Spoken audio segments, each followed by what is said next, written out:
Hello and welcome to Ditching Hourly. I'm Jonathan Stark. Today I'm joined by guest Jeff Scornavacca. Jeff is a business consultant who helps companies improve their contracting and offer development processes. He's worked with clients like Johnson & Johnson, Ocean Spray Cranberries, Reebok, and many more. Jeff's been value pricing enterprise clients like these for years, which is what we focus on in this episode. Without further ado, here's Jeff. Jeff, welcome to the show. Jonathan, it's great to be here. Thanks for having me on. My pleasure. Can you start off by just letting people know who you are and what you do? Sure. My name's Jeff Scornavacca. I'm the principal for Silver Lake Productions. We're predominantly a FileMaker development house, but lately we've gotten big time into, I think, just some straight up, we've had some opportunities to get into straight up business consulting. We are about 6 or 7 consultants strong right now. Excellent. And are those W-2 employees or 1099?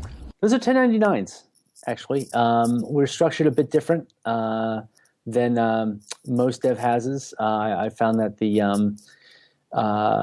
going the 1099 route allowed us to attract a different kind of consultant, people with actually a little more life experience and just some ability to show a little more empathy, I think, to the client. And it's been a great route for us, so I have no regrets for it. And how long have you been in business? Silver Lake Productions has been around about 13 to 14 years now. So what kind of projects do you do? So I'm curious about the sort of type of project, size of project, type of customer, size of customer, that kind of thing, just to give people like a context scope-wise. Sure. So we've sort of in our history, we've gotten involved in anything from helping companies like Ocean Spray Cranberries with all their labeling. There's basically 2 people involved in the design and production of every Ocean Spray branded label that you might ever see. We've gotten involved with Reebok headwear. We were allowed them to expand their custom catalog from 1 catalog to 12 catalogs a year. That's all the hats you see. For NHL, Major League Baseball, they were in the NFL for a time, pretty much all the collegiate sports. So it's really allowed them to expand their capabilities to go after some additional opportunities in markets. We've been involved in higher ed. We were with Middlebury College for a long time, helping them out. We've done some work for MIT, for Tufts University. We've gotten involved in small manufacturing to really help people analyze their business data better and help with their inventory and things. And about 11 years ago or so, we got involved with the medical device area. We had an opportunity to get involved with the contracting end of Johnson & Johnson's DePuy Synthes franchise. And so we've been down there, helping out with offer development and contract development. And it's been really great. There's been a lot of interesting problems to solve down there. So, wow, that's an amazing client list. Congratulations. Thanks. I'm curious about the length of a typical project, the number of people that you would put on one. Are we talking about, 3-month things with a dev and a designer, or is it more like, 9 to 12 months with 3 or 4 people? We, most of our projects are typically 9-month efforts, I'd say, at the most. We typically, I like to break, even if it's a bigger project, I like to break it down by steps we can declare victory on every once in a while. I think it's better for all concerned. We get product in front of the customer that can use immediately, and so we're a big fan of the agile method of product delivery. It allows, I think, people to become familiar enough with the client, but it also helps us just to not feel like we're encumbered by any particular project for too long. So it seems that's been where the water level has risen for us, and it just seems like a really comfortable place for all concerned. And how do you price a project of that size? Is it an hourly thing, a fixed price, value priced? We usually try to do value pricing. We've gotten super into just walking them through the process and of trying to uncover the value of the project and just see if it's a worthwhile project for them. And I think that, we've been contacted several times, and we've walked them through what I think they wanted to do, and we've gone, I just don't think this is really a great project, for us to be doing with you. There might be someone else that might want to engage you for this, but it just doesn't seem like, for our expertise and for what we can bring to the table, that this might be a good fit. And I think they've appreciated that when we've gone and been that candid with them.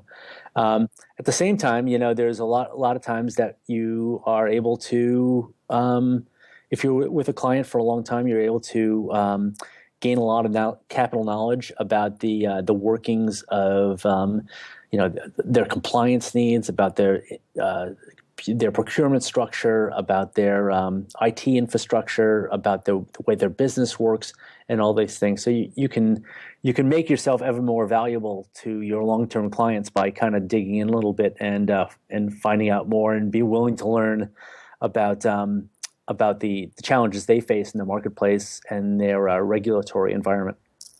Sure, acting more as a partner than just a pair of hands to be instructed what to do. Yeah, that's right. I think that's right. I think, as an outsider to their organization, I think a lot of times we can spot opportunities for them and help them, guide them to some other choices that they may have not realized internally. Mm. So now, did you always value price, or did you at one time do hourly and then switch over to that? How did that work? When we got involved with J&J, we bill by the hour, and then as a compliance concern, they actually, since we are basically a 1099 for them, they needed to move us to flat pricing. So they really wanted to move us to just giving here's a fixed price for the project, and there you go. And at the time, this was right in the wake of the Microsoft case with the contractors versus employees kind of thing. And so they had all these criteria that made you look like ever closer to being an employee, right? Did you come in and sit in the same chair every day? Did you have a cube? Did you have a card? Did you have a phone? Do you bill by the hour? And so, as they went down these items, they were really caught on the bill by the hour thing. And so, we moved by necessity. Like it was no grand plan of ours necessarily. Yeah. But as we did it, we actually found that there were some things that we did that were incredibly valuable to them, and some things that were less valuable to them, and we were able to bill accordingly with it. We had some. I think it's, we've been largely pretty successful with it. We've certainly had some, projects that I wish I had, bid a little differently or estimated a little differently. But by and large, it's been very successful for us. Excellent. So the projects that you're describing I would characterize as they're not huge, but pretty large, 9-month project. I'm assuming we're talking, 6-figure price tags. How do you keep the scope from going wild? Like what leads up to the project proposal, and what tactics do you use to prevent the scope from running wild and blowing your profitability?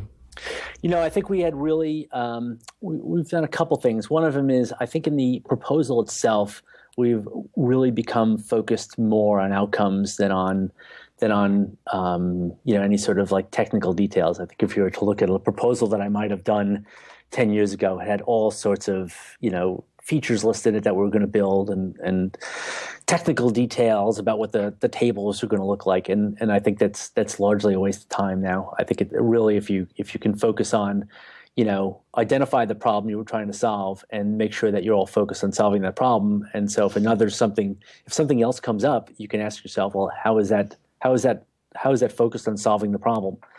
And I think if the answer is, well, it's not really focused on solving the problem, but I want it to be this way anyway, or I want it to be done anyway, I think you have a much better chance to have a conversation of, well, why don't we set that aside for now? I understand your desire to have this, but let's finish through this. We'll put it on a list, and we'll get it we'll evaluate it in the scope of everything else that comes up later on.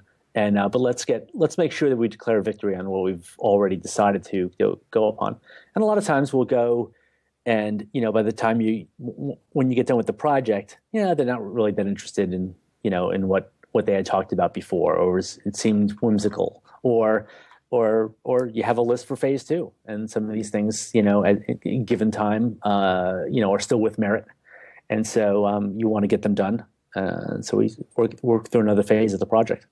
Yeah, I've had the experience you just described is exactly what I've seen with projects of that size. If you have a litmus test to kind of validate these because new requests always come up in the middle of a project that's that long, because Sure. things change, and and somebody's hair's on fire, a competitor did some move, made some change in the marketplace, and Right. or something happens, and people can freak out, lose their nerve, second guess themselves, and they come running in with like, oh, we have to do this now. This is the most important thing.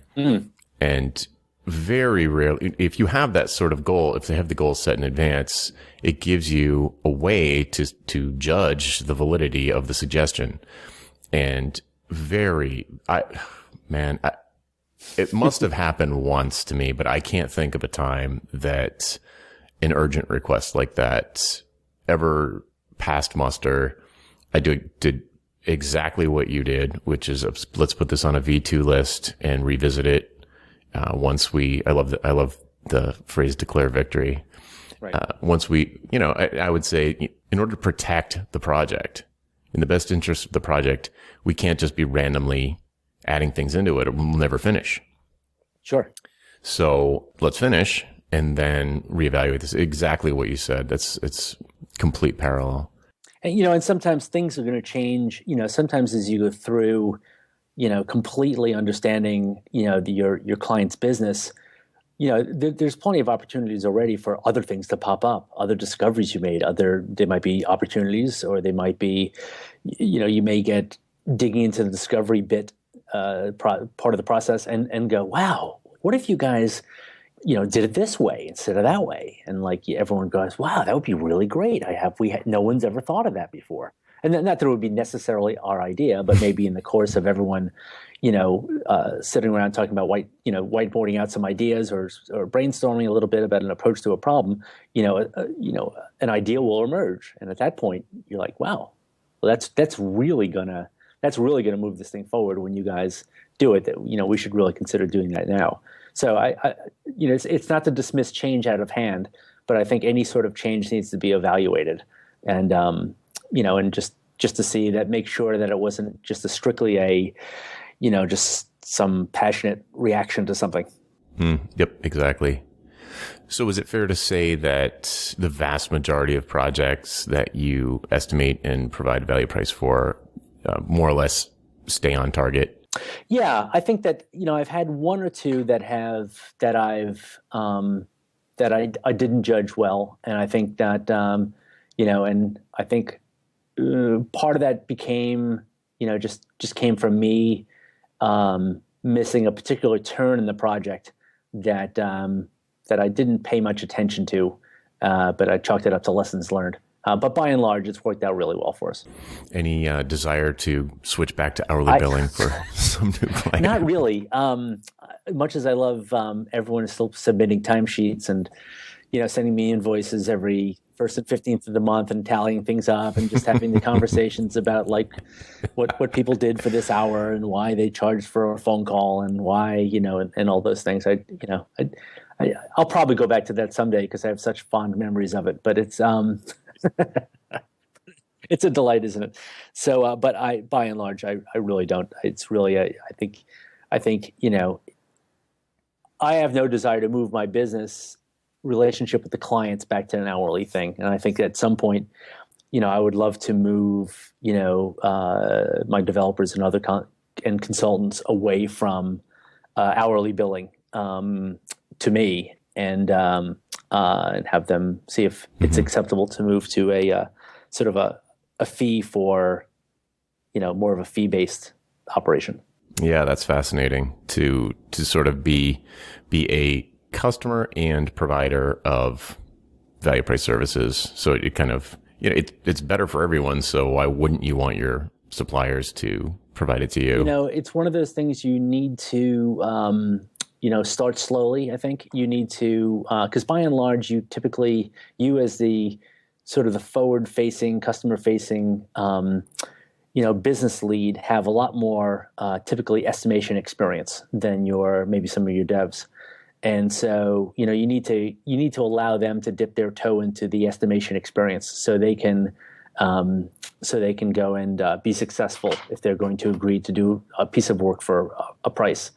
And so, you can do that in a lot of different ways. The first one is to, have them, try to estimate successfully and try to and see where they end up things and providing some feedback to them about what they did or didn't estimate well.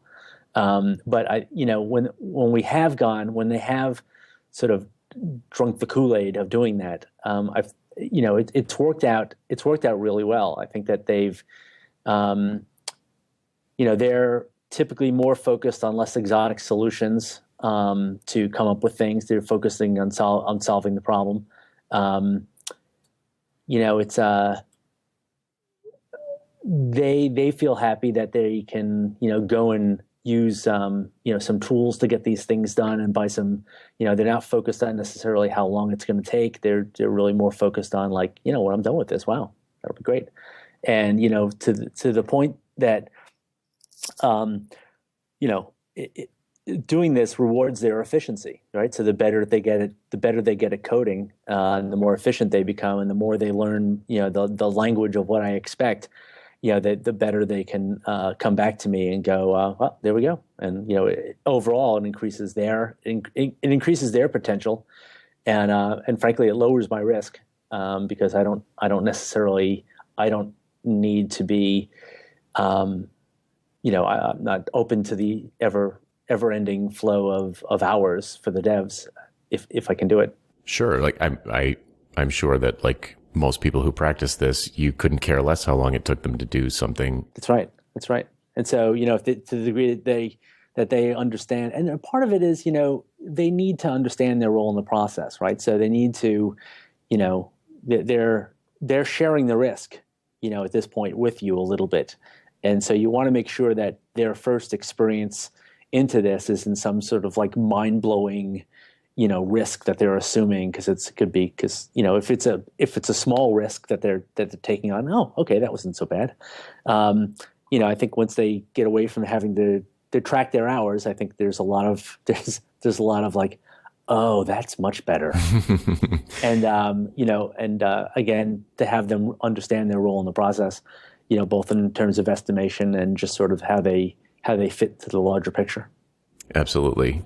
Yeah, I think the big takeaway here, and you've mentioned it twice or maybe even 3 times, is that it takes some maturity and some experience, and the smartest thing to do is start small, because you are taking on risk when you present a fixed price to someone, whether it's value price or any other kind of fixed price.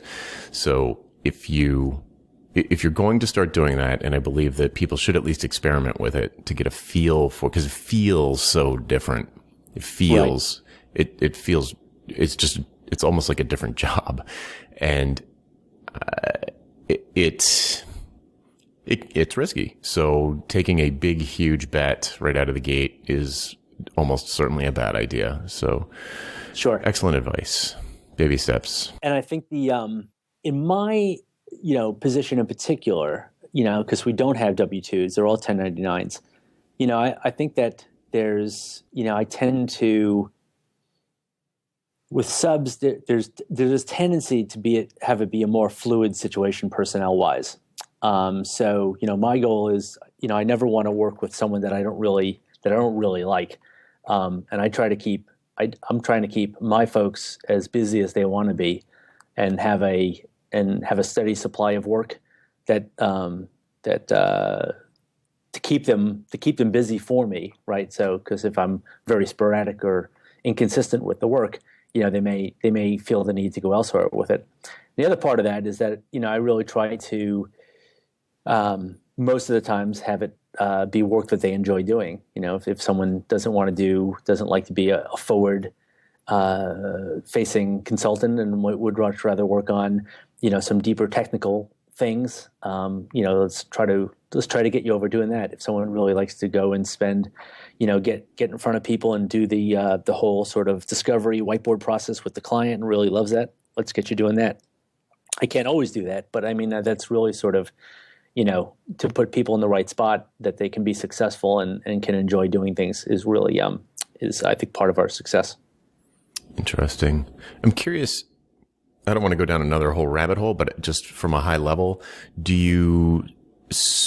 how much time do you devote to calculating profitability of either individual developers or projects or clients as a whole? I'm pretty confident that our projects are profitable. I certainly, I like to first of all have a really happy client, and we're profitable enough, basically on average, if you will, with our projects, so that given a choice between being profitable on a particular project or having a happy client, I will choose the happy client. Mm-hmm. And obviously I want to be. If on average I'm not profitable, I would have to I would have to learn some different skills. But by and large, I'll always, if one particular project has, if I've basically underestimated it, or I've bid it badly, or if there's some aspect of it that I wasn't paying attention to, and it kind of got away from me, I want the project to be successful for the people who worked on it, my folks, and for the client in particular. So it's only happened once or twice, but I mean, when it comes down to that choice, I'll always make that choice of leaving a trail of happy clients. Sure. So, so we're talking like, what did you say at the beginning? 16 years, and once or twice you've had something get away from you, but the rest of the time it's all thumbs up. It's been pretty good. There's been other times that we've gotten into, like, I think early on, that we've had projects